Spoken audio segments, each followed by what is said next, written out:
Hey y'all, we're back. We're doing a live to talk about our new offering. We're so excited about it. We're going to talk about resisting the woo woo, but we're also going to just talk because it's been a minute since we, had a kiki. It's time for us to kiki about spiritual things and also things that are going on that we think y'all should know about. But we are excited about resisting the woo woo, ethical considerations for integrating spirituality and therapy. And it's happening Sunday, June 8th at 2 p.m. Eastern till 4 p.m. Eastern. And registration is open, y'all. We are live. Tickets are selling. And the only thing missing is you. So come through, check us out.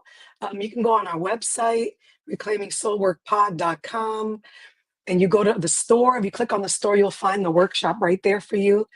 And because we really care about making it accessible, we have a couple discount codes to make it really accessible for those that need the accessibility, of course. So we got a student discount. We got a rate for BIPOC folks, marginalized folks from marginalized communities. We have a rate for our supporters. So if you sign up for our newsletter, you will get access to the discount codes. But also, if you follow us on IG and TikTok, you'll get the discount codes. So make sure you hit us up. You follow us on our social media. Sign up for the first quarter moon newsletter so that you can get in on these discounts, so that we'll see you at this offering that we are so hype about. Um, yeah, we need you to be there so we can have this kiki about spiritual therapy and ethics. I love that so much. We have been talking about ethics, consent. The conversation has been around consent and spirituality. And then we've just kind of entered into this like specifically ethical conversation around like spiritual bypassing, clearly cultural appropriation quite a bit. And I am really excited to just get together with other folks and hear more about their experiences with woo woo culture. And I think we should just hop right into it, and maybe start off with what happened when maybe we could share a little bit about what happened when we posted. I think it was the very first post that we did about resisting the woo woo on our IG. And we got some comments. We got some comments. You're muted. There you go. Yeah, woo woo. Yeah, I think there was a lot of energy and maybe activation around the word woo woo. Hmm. And yeah, I think it might be helpful for us to talk about it, but also why that title. Um, we know for all the spiritual babes out there and the spiritual friends that, new age and woo woo culture has like taken over when it comes to like healing and wellness. I think we definitely saw a spike during the beginning of the pandemic of the panini. And yeah, woo woo. Yeah, it seems like, that post brought up a lot of feelings. Some people were like, I don't like that term. Then some people were like, oh, we got to really, um, yeah, you're using woo woo, but like it means this thing. And everybody has a meaning about woo woo, which is so interesting to me. And I guess I'll stay right there for a moment in case you have anything you wanted to add. Yeah, I mean, so what we're talking about is that there were, and I just want to read what some of the comments were. So I'm gonna pull that up really quickly. But I felt like there is this interesting uh feeling or way that like we're supposed to talk about spirituality or something. Like you can only talk about it in a particular way. I'm not sure if I'm communicating that clearly, but with this woo woo piece, I felt encouraged to continue to center the conversation around this because it feels like that's what's a part, like that is what's at the foundation of a lot of the spiritual community. So, meaning like, I can see a clear divide between kind of mainstream spirituality in the community and then like where therapists and mental health practitioners, you know, kind of parallel that world. Not to say that we're not intertwined in it, but let me give you a direct example. Attachment theory. I know that there are many spiritual practitioners that talk about attachment styles, attachment theory in a particular way, right? And I can remember going under, I was going to say this person's name. They have a relatively big platform, and I can remember going under their TikTok and like saying that QT BIPOC therapists have decolonized attachment theory, and we all usually have some understanding, or we all kind of we attempt to come from this frame of, if we're going to offer attachment theory, letting the person know like this is coming from, you know, a white person. This is something that is not like cut and dry, you know, like there are definite just these other places to think about related to attachment theory. And so when I think about woo woo culture, I'm framing it as the aspect of spirituality that attempts to bypass these things. Right. Like very fluffy, very, you know, love is love, you know. We're all human. We're Yeah, one race. yeah, Right. yeah. Like that's the connotation that I have for it. Like, you know, everything Yeah. is gonna Yeah. Agreed. And like, if I mean, really, what we're trying to do here is like bring in a shared definition around what we're referring to in woo culture. But mm-hmm. yeah, there's a element of it that's dominated by whiteness and new age wellness and spirituality that's dominated by whiteness.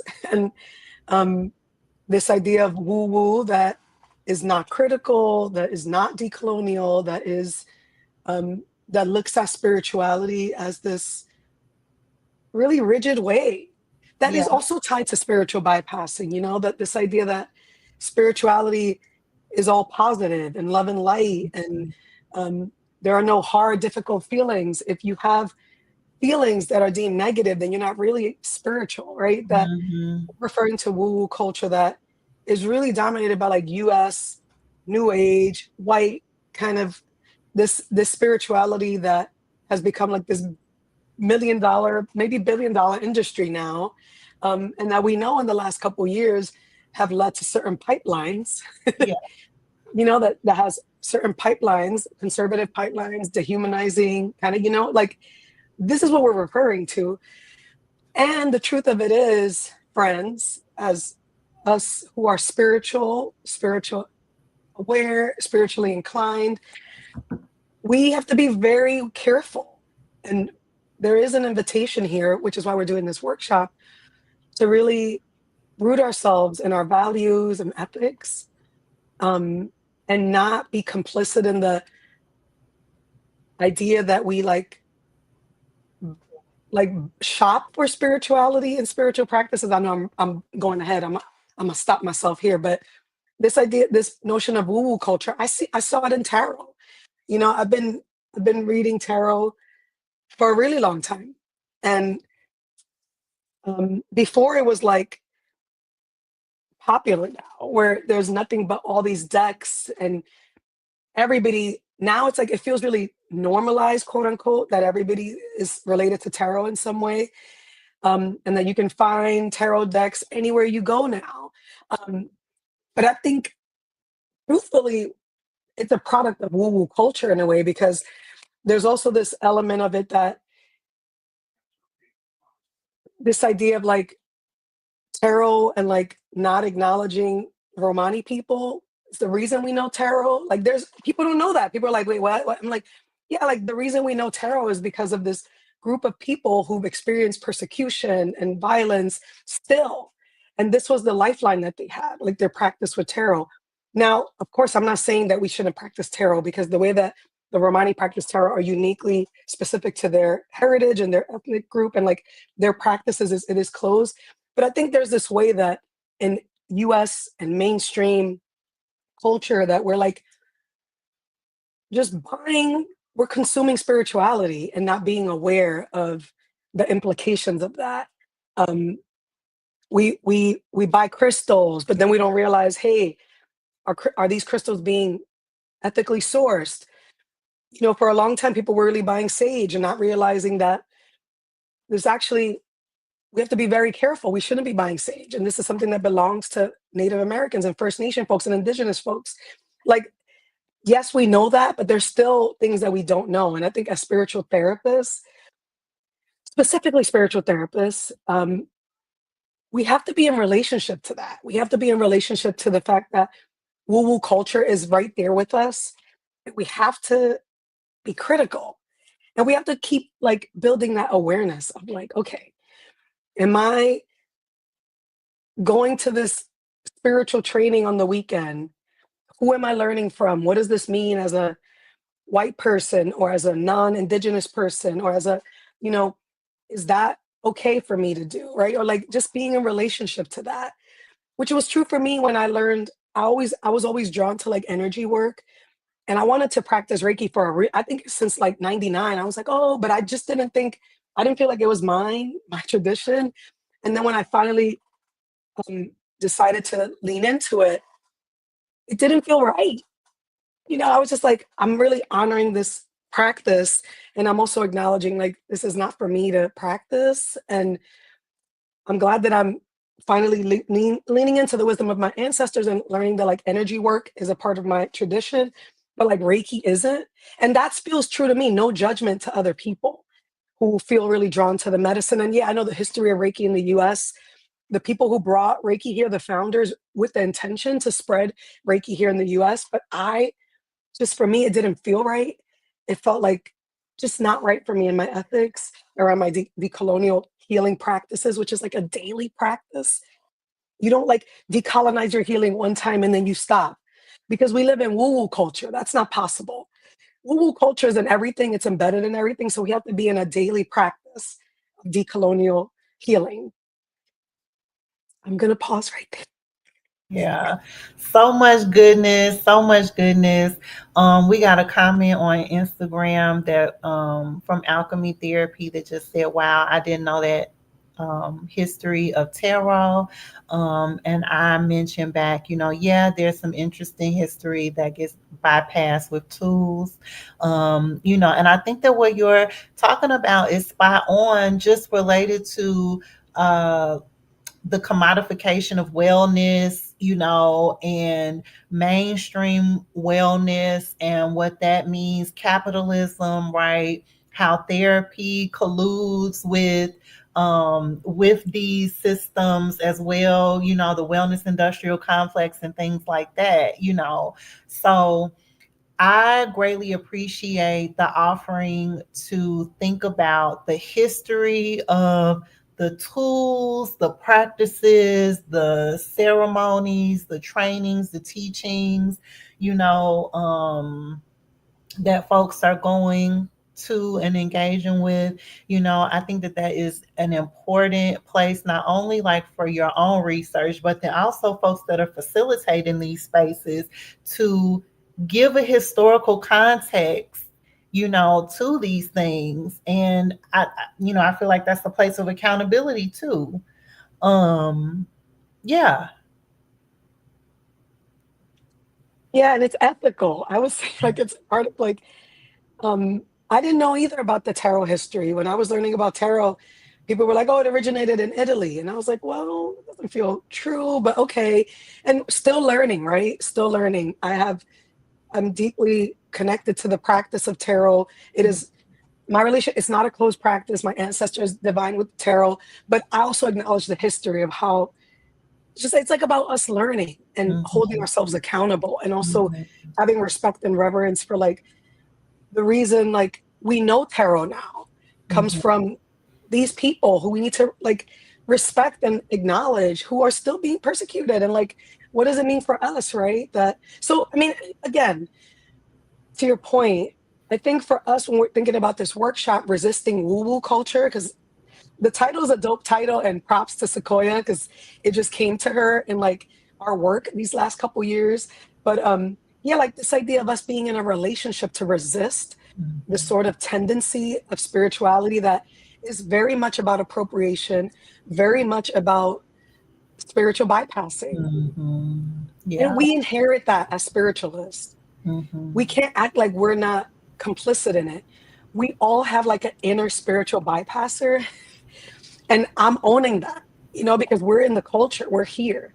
The same way that I have to own the inner cop in me, thanks to Tourmaline who taught me that. And I'm excited because Tourmaline's book on Marsha P. Johnson, I just got it today. But anyway, but like we all have an inner, we have it because this is in the air that we breathe. Um, the colonial project is here and we are unlearning it every day.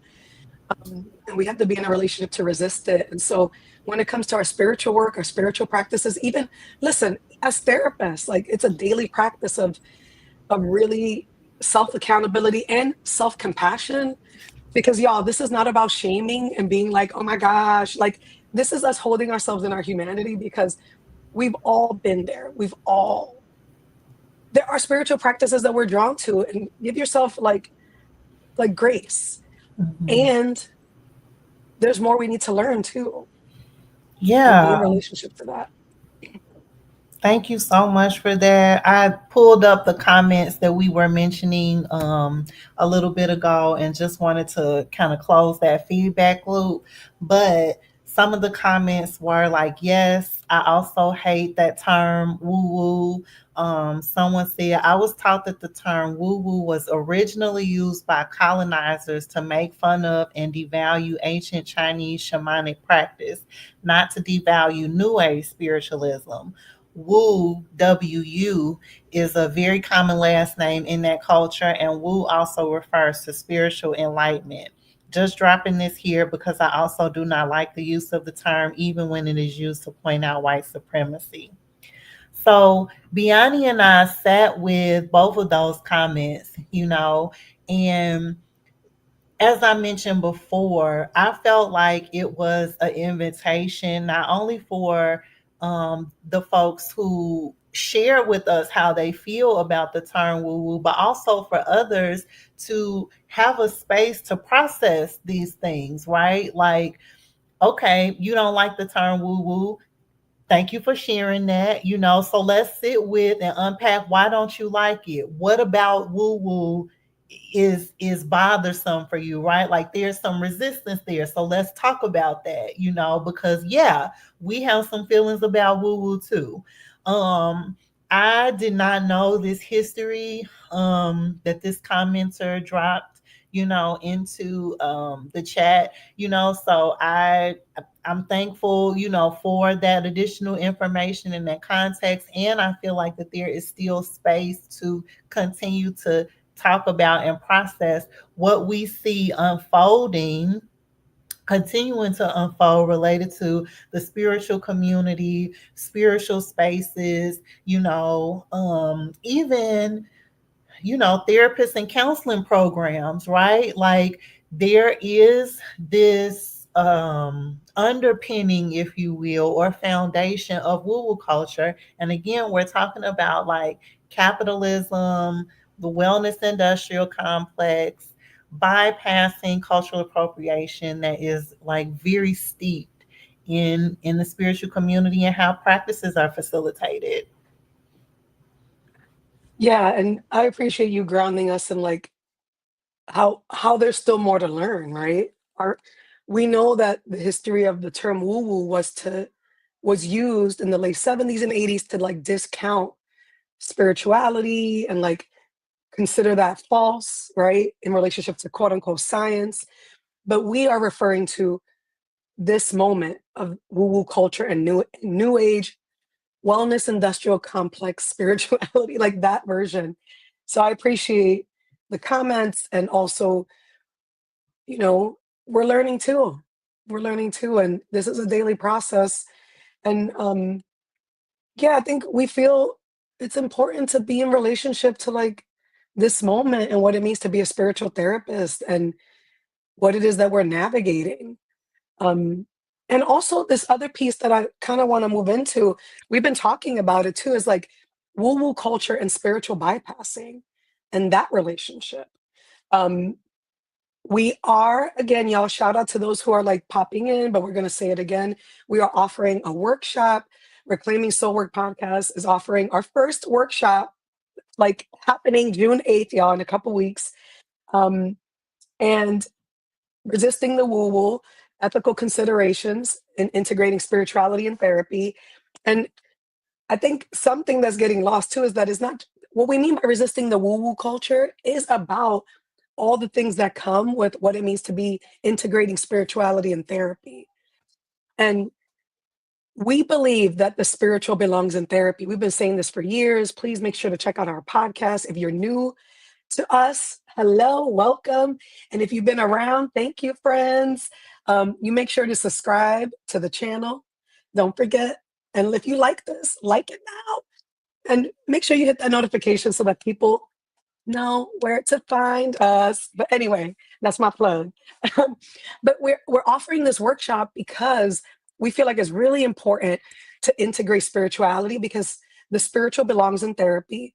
It's always been there and we are reclaiming it. We have been for the last couple of years. Many of us are reclaiming spirituality and therapy, but it's also important to do it ethically, to do it with care, to do it with intention, to be trauma informed, trauma sensitive, to be decolonial, to be accountable, right? Like it's not just about, hey, I've been doing tarot for 20 minutes. Now I want to bring it to my clients. No shade to the that, but like even though I've been reading tarot for a long time, I was very intentional about integrating it into my practice.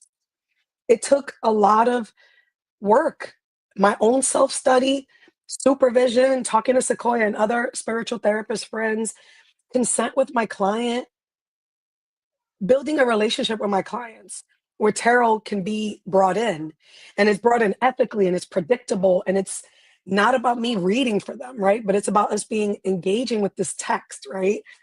And who talks about that? I haven't been to a workshop that really talks about it. Outside of shout out to Drea, who really does that really great work. Outside of Drea, I mean, like, have we talked for real, about what it means to ethically integrate spirituality in therapy? Um, Not just tarot, but like spiritual practices. How do you talk to your clients about their spiritual and religious practices? How do you talk to your clients about bringing it in the work? You know, you're just gonna drop it in there? No, we hope not. You know, like so. This workshop is really for those who are like, "Hey, I know the spiritual belongs here. I have clients who want to bring it in. How do I do it ethically? I have questions. Here are things that are coming up for me." And you know, for us, we really feel like it's important that we come together to talk, to have these real, raw, vulnerable, compassionate, courageous conversations because the spiritual belongs in therapy. But we got to do it in a way that does not cause further harm to our clients and ourselves. Thank you so much, Biani, for all of these reminders and checkpoints. Um, yeah, it's greatly appreciated. I would love to just hear more of your thoughts on the spiritual bypassing piece. I think that one of the so for folks to know like how we have kind of been preparing. Biani and I have we've been reading a few kind of religious trauma therapy books together. And then we started reading some articles about spiritual bypassing specifically. And in some of the articles, I think one of the things that you mentioned, Biani, in one of our signal chats was that you didn't know that spiritual bypassing was coined by a white Buddhist psychologist. And I didn't know that either. Um, yeah. Yeah, I thought it was interesting. Yeah, you know, the good thing about us is that we like to read, but we really enjoy kind of like wanting to nerd out on history. Um, and for a while we've been doing this work of integrating spirituality. So like our last season, we focused on religious trauma and the experiences of QT BIPOC, and we've been doing that work. Even just as practitioners, we've been doing that work. Um, and spiritual bypassing has always been a theme. As Mhm. spiritual therapists, like one thing that we realize too is that we have to pay attention to spiritual bypassing in ourselves too, not just in our clients. Right. And I think it's funny with therapists, anytime you ask a therapist about, how do you define spiritual bypassing and how do you engage with it in your spiritual practice or in your practice? And the first thing they say is like, this is what I do with my client. And I'm like, Right. no, no, no. I want to know like, what's up with you? What's your relationship to spiritual bypassing? Because we all have a relationship to it. And if we can notice it in ourselves, we can really notice it in our relationships and with others. And so, yeah, I didn't know that the term was coined by a psychologist who was also a Buddhist practitioner. I made a post about it. We made a post about it on IG, but his name was John. See, now I always forget after I do it, but Mhm. John Wellwood. It was coined Mhm. in 1984. Shout out to the elder millennials, right? Because it was coined just 40 years ago. So it's a new term, right? Because Mhm. let's hold it's a new term. And it's So interesting. can we Yeah. unpack that about it being a new term? Tell me what was on your mind about that. Well, it made me think about woo woo and how woo woo was also a new term in the late 70s and 80s. And then we see like spiritual bypassing and like kind of the birth of new age.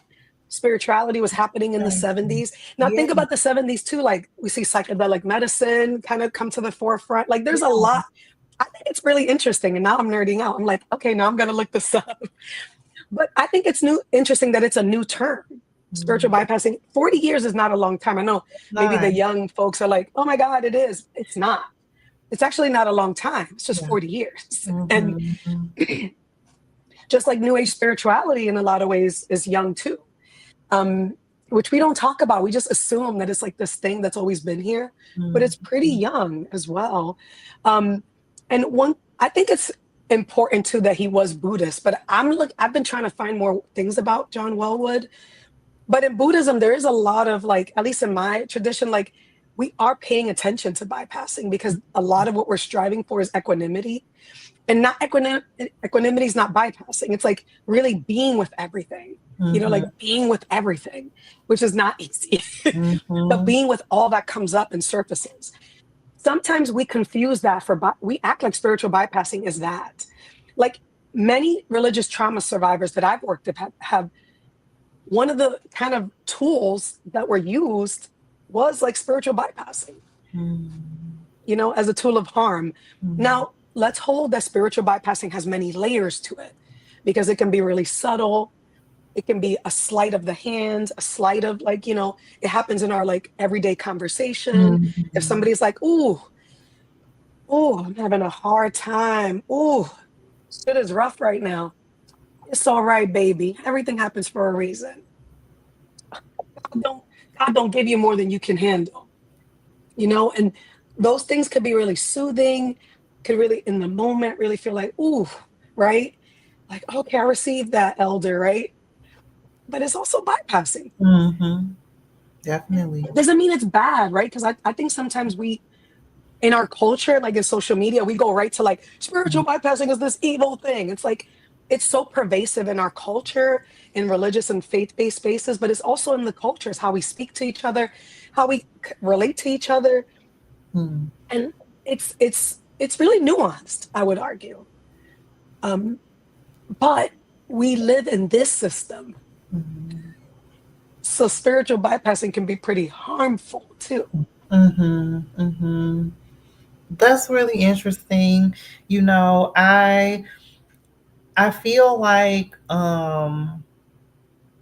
this is a place that is very nuanced. And when we talked about it, you know, I kind of compared it to anti-blackness in the sense of like you asked the question, Biani, like, why is it so hard to pin down what spiritual bypassing is? You know, like, why is it so difficult for therapists to be able to identify, you know, when they facilitate spiritual bypassing? And I feel like it's very similar again to anti Blackness in the sense of what you just mentioned. It's so a part of our culture, communication, nonverbals, you know, it's just so entrenched in our everyday to day that it makes it difficult to, you know, be able to identify like this one thing because it is like these slight comments, you know, or gestures, or things that you ignore, things that you deem invisible, or things that are erased, right? Like all of that is a part of spiritual bypassing. Um, one of the other things that I found interesting, and I feel like when I asked you this question, like so much came up. And it kind of goes back to our conversation about tarot and how can tarot be used as a tool to facilitate spiritual bypassing. Do you feel like sharing what you had said in response to that? I was trying to find my notes. Y'all, my Aries moon, like if I get mad, I could ramble and then I forget what I said. So I'm looking for my notes. Yeah, I mean, oh, with tarot, I come from the belief that we need to be ethical tarot practitioners. And so that's where I'm coming from, y'all, for those who are like, I just read tarot at home. I don't, but I'm like, there's an ethics to tarot. And I am struggling with people who are like, don't acknowledge that. Like, have caused a lot of harm with tarot readings and like without consent and things like that. And just so, yes, I think tarot, like other spiritual tools, can be great catalyst for like enabling spiritual bypassing. And I think it happens way more often than we realize.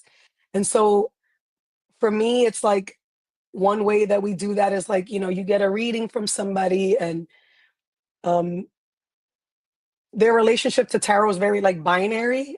Like you got bad cards, you got good cards. I, as a practitioner, as a therapist, and also just as an intuitive, I don't think there are any bad cards in the tarot. I don't like subscribe to that binary.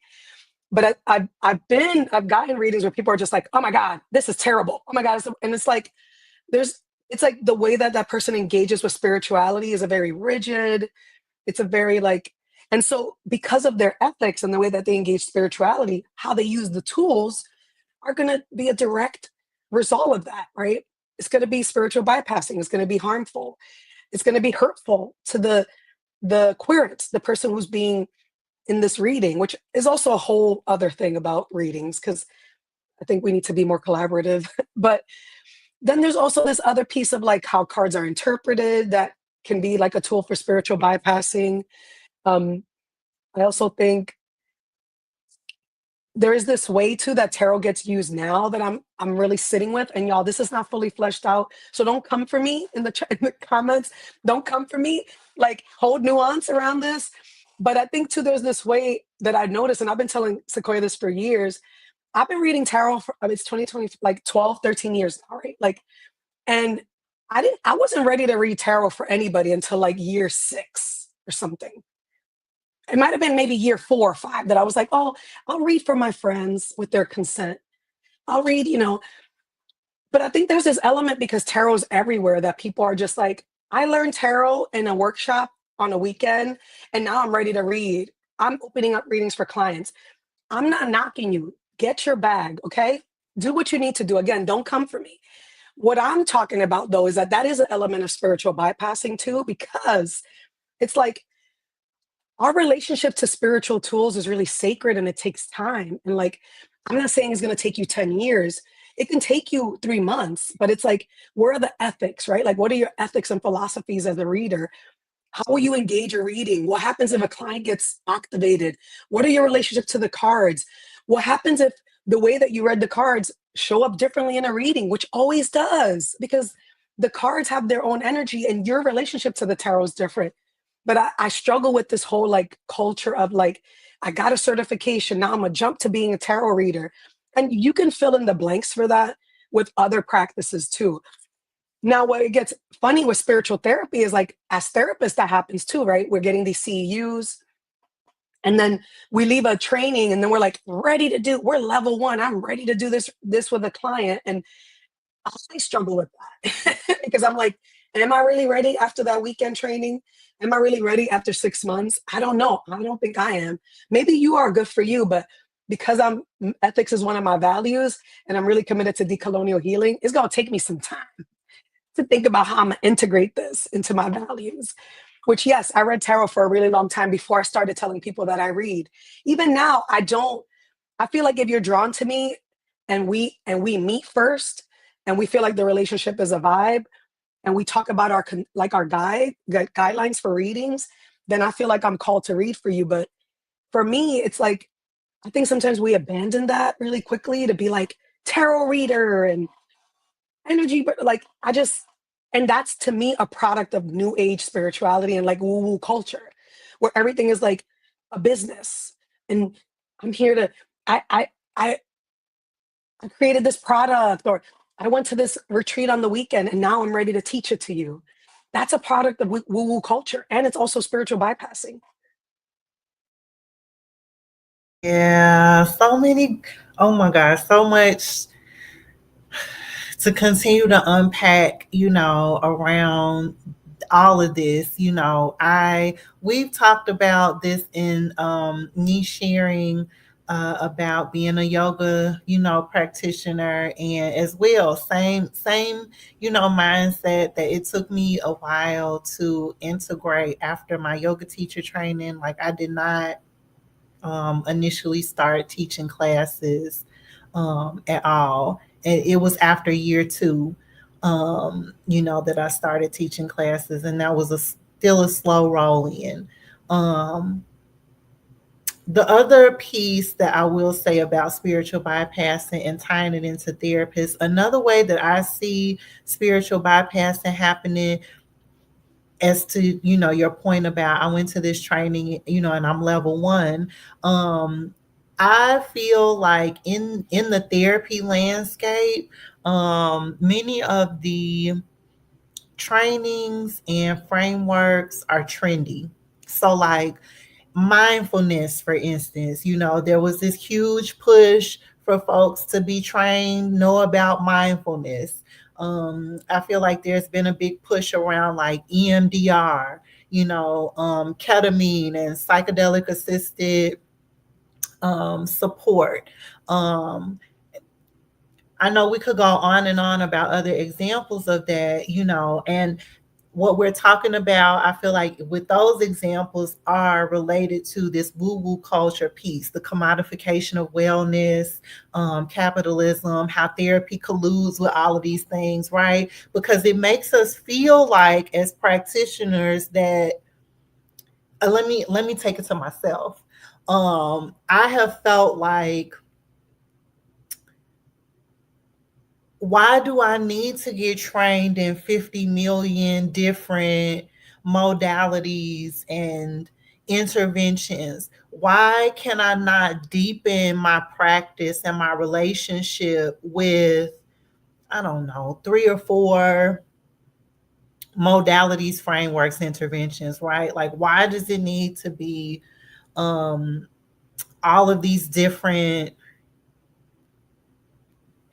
I'm gonna just say what came to my mind, portals, all of these different portals to support folks, um and I think that I feel like there's something there too around spiritual bypassing, and how and maybe that piece, and again, like Biani said, some of these thoughts are not fully fleshed out. Maybe there's some saviorism that's wrapped up in that, like maybe that's that piece, about why some of these trainings are so trendy, why there's that push around these things that feel in the therapeutic culture, that there's this need to, I don't know, just be No, you're learning in this particular way, or the urgency. I don't know. I don't know. I don't no, know. you're right. No, you're on it, friend. Like we've been talking about this like urgency and this wish to be like over credentialed because we want to like because they kind of make money off of us feeling insecure. I agree with you that it is spiritual bypassing the elements of it because what you're talking about is an integration period. You're like, hey, I'm learning, I'm building my skills as a yoga practitioner. It's a part of my personal spiritual practice, and that's a part of my journey to integration. I can't jump right into being a yoga teacher or a yoga therapist teacher or whatever. Like you can't, and spiritual bypassing makes no room for that. There's no room for integration. That's literally the word, right? Like it's bypassing any sort of experience. And that was really John Wellwood's like call for spiritual bypassing. Like it's not authentic, it's rooted in disconnection. The spirituality that we're espousing is about like full authentic embrace of our human experience. And this pressure to like be credentialed every time comes from like scarcity. And that's how they make money off of us because it makes us feel like we don't have enough. And to be real with y'all, I still feel that sometimes, you know. I've I would say like I'm maybe old school. I was trained psychodynamically. Um, like also obviously rooted in like queer and feminist theory, but I was trained psychodynamically and psychodynamic theory is like kind of canceled a little bit. Like I feel like people are like, oh, whatever, I don't want to do that, you know, and it's like I get it, but there's been a lot of value to that perspective of the way that I was trained. I really appreciate it. Fanon was trained that way. Franz Fanon learned psychoanalysis and psychodynamic theory. Like it has old school traditions and is not above critique, y'all. Trust me, I know. But I haven't been the therapist that's been doing all these trainings. Like I haven't done like a quote unquote EMDR or anything like that. And but we're in a culture where it's all about these modalities and interventions, and it's like rushing healing a little bit too. And also, if you're that person, good for you. It's not about you. We're talking about the larger criticism of like all this pressure we get as therapists to be credential and have all these letters behind us, as if it proves that we're like a better therapist than somebody else who doesn't or something.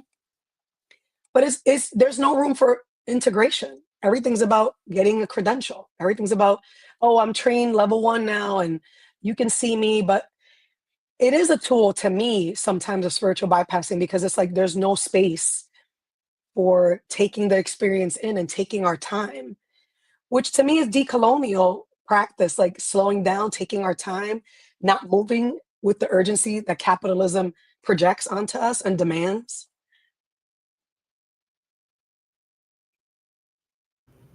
Period.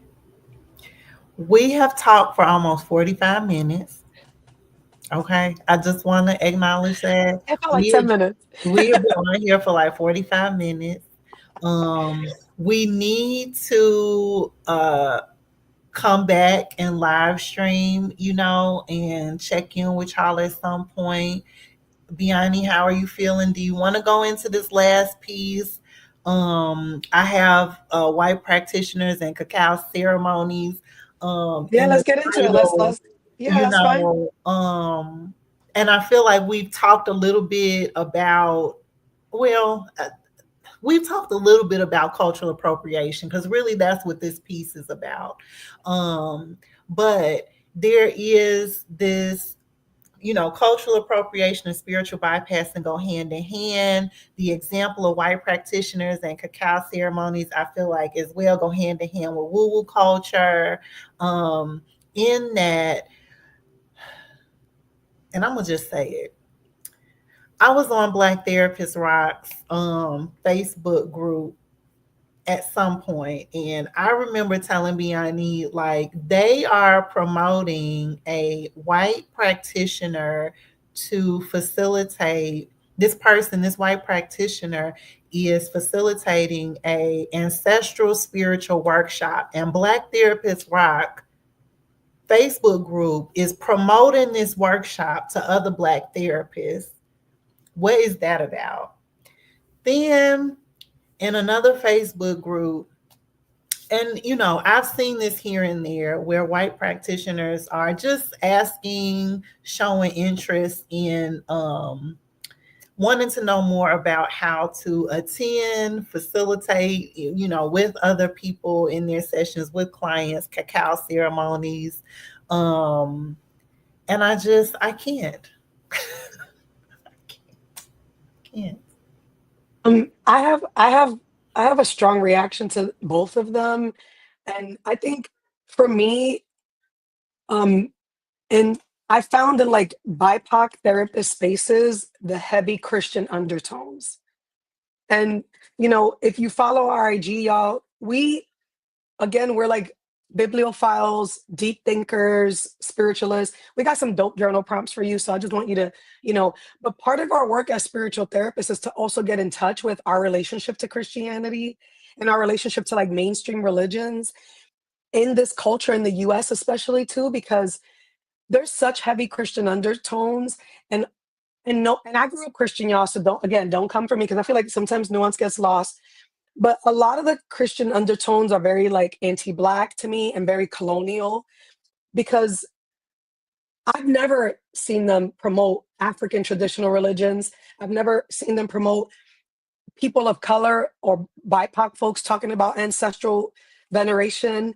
But this white practitioner who I'm not going to say his name because I follow him. I actually like what he has to offer. And I don't agree with everything, but I see like, he's doing ancestral work and it's a little like general, okay, but it's not like, oh, it's the best thing on earth. It's pretty general what he's talking about. But for him to be promoted, and yet people of color, Black, African, Indigenous, Latina, like Indigenous traditions have been talking about ancestors for as long as we've been on this planet. And something about that for me is really concerning. I struggle too because I really am drawn to IFS. That's a whole other episode. But I have an IFS therapist, and I've been reading IFS for a long time, self-studied, and they finally have like a Black therapist whose book came out about IFS, and I really am still reading the book, but I almost like screamed because she was also talking about like ancestral practices, and it was like a white person. Maybe I'm reading it wrong. For those who read that same book, if you know the book I'm talking about, you are welcome to correct me. You want to read it with me? Let's go, baby. But I was very like, damn, like, why is it that any type of African traditional religions or African perspective is never mentioned?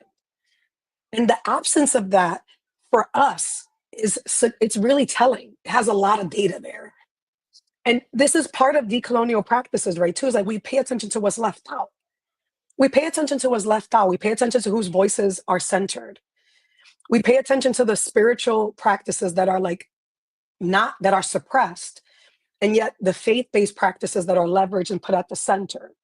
Um, and the same for cacao ceremonies. If you watch our episode that we did last month, or I mean, not actually in March, with our spiritual therapist friends, I think Asul mentioned it. But yeah, like there's this whole burst of like cacao ceremonies going on, which has been true around like other medicine work where white folks are going to South America, Central America, and coming back enlightened because they got the medicine. And it's like, you come back and what? Like, do you know the medicine that you were using? I mean, no judge. I mean, actually, it is judgment. I'm gonna hold that. There's a little bit of me inviting you to look at yourself. These cacao ceremonies, why? Why are you drawn to them? Do you know the traditions that it comes from? Do you feel like it's okay for you to do that? And then you come back and you say you want to lead ceremonies because that's what's interesting to me. If that's not spiritual bypassing, the thing about spiritual bypassing that has another level of nuance sometimes is that I have found in spiritual spaces that our spiritual friends don't be critical about spirituality. we're very quick to be like, oh, I went to this ceremony, I went to that ceremony. Even my spiritual friends, sometimes I have to be like, wait, who did you learn that from? And like, did you ask like where it came from? Like, I know for Sequoia and I, maybe because of our own histories, I'm extra careful about who I do medicine work with. Like, I'm very careful. I'm like, are they survivor centered?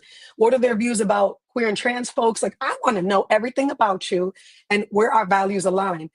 Maybe that, maybe y'all got y'all questions about that for me, but I feel like it's a deep sacred relationship to be in like getting medicine work and doing spiritual work with somebody. And for people to come back on a weekend and then be like, yeah, so I did this cacao ceremony. Anybody know where I could get some African drums? And like, where can I mean, that's literally what's happening, y'all, in some of these groups. Like, I came back, I got medicine work, and now I'm ready to be a psychedelic therapist.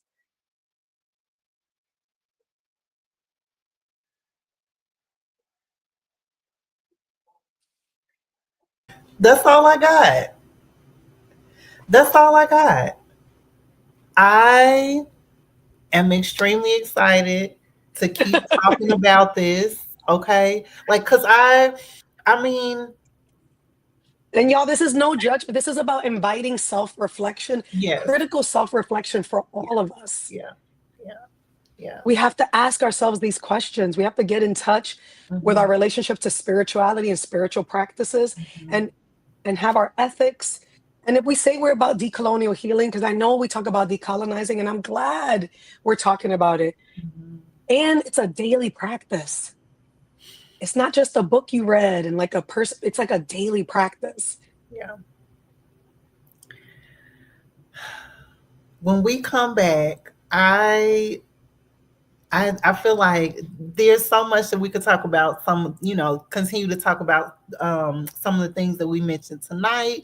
I feel like there's more that I would love to talk about, especially the other white practitioner that wrote the book on spiritual bypassing, and then there's some tea on him related to him being a cult leader. Apparently, the jury's out, y'all. We're still doing research, but yes. Yeah, yeah. I think that there is still something there to continue talking about related to the inner spiritual bypasser, related to therapists. Yeah, there's definitely more to talk about related to that. I think we're still continuing to define spiritual bypassing. I know you recently asked in a Facebook group, about other therapists' perspectives on how they navigate or define spiritual bypassing. I think that is a fascinating question to see how folks define it.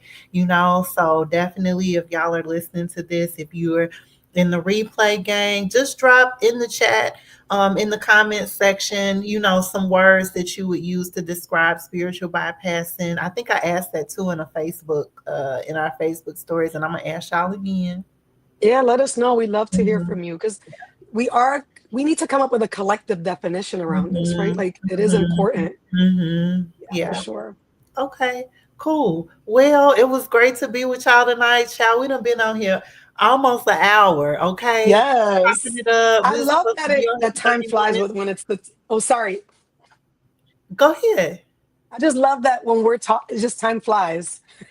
Yeah, yeah. We've always said, that y'all, usually we have a script, y'all, we come up with, our talking points, how we're gonna flow through things. And tonight we just kind of came in, with our own personal notes and just experiences and wanted to, yeah, like I said, chop it up with y'all, tell y'all what's been going on, read y'all what folks been leaving in our comment section, about these things. Yep. Oh, listen, y'all, before you head out, make sure you go to our website, Resisting the Woo Woo, Ethical Considerations and Integrating Spirituality and Therapy. We are going to have a good time. This space is for you. If you are drawn to it, even if you're not a spiritual therapist, but you're interested, if you're a spiritual practitioner and you're wanting to talk about ethical spirituality, we got you. This is going to be a great time. If you enjoyed this live, you're going to enjoy us Sunday, June 8th. We have discount codes available, y'all. Go to the website, reclaimingsoulworkpod.com, and click store. You will find the workshop there. And if you're like, oh, this might not be for me, or you might have some people in mind, tag them in the comments. Let them watch this episode, and follow us on our social media, Reclaiming Soul Work. And yeah, we'll see you next time. Bye, y'all.